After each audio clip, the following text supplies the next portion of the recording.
The Girl in the Rain. I was 15 when it happened.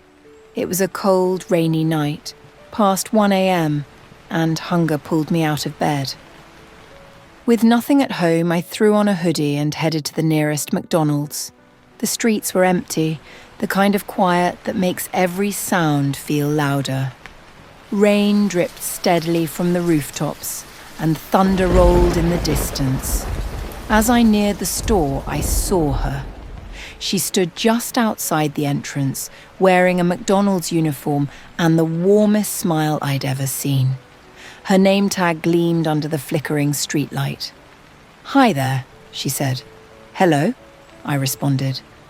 "Lisa," she said with a soft laugh, pointing at the tag on her chest as I awkwardly introduced myself.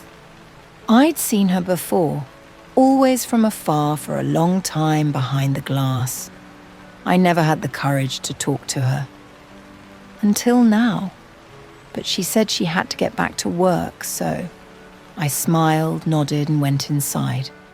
I ordered my food and took a seat by the window and started searching for her outside.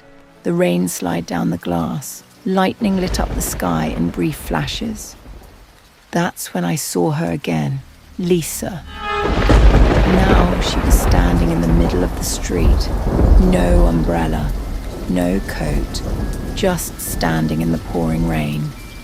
Her face was pale, expression blank, soaked. She didn't move, just stared through the glass at me. And then slowly she smiled. It sent chills down my spine. Concerned, I got up and approached one of the staff behind the counter.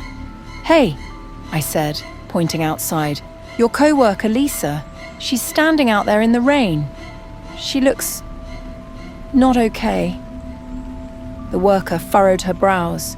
"Lisa," she repeated. I turned to point again, but she was gone, vanished. No trace. The street was empty. "She was just there," I insisted. "I met her outside before I came in. She's wearing your uniform." The staff member stared at me for a few seconds. Then her face changed. Her eyes welled up with tears.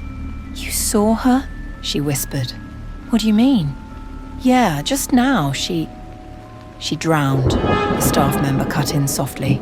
"Lisa died yesterday. At the beach. They said the waves pulled her under." I froze. My heart pounded against my chest. Then she added something that made my blood run cold. "Are you Brad, by any chance?" I nodded slowly, too stunned to speak, surprised how she knows my name.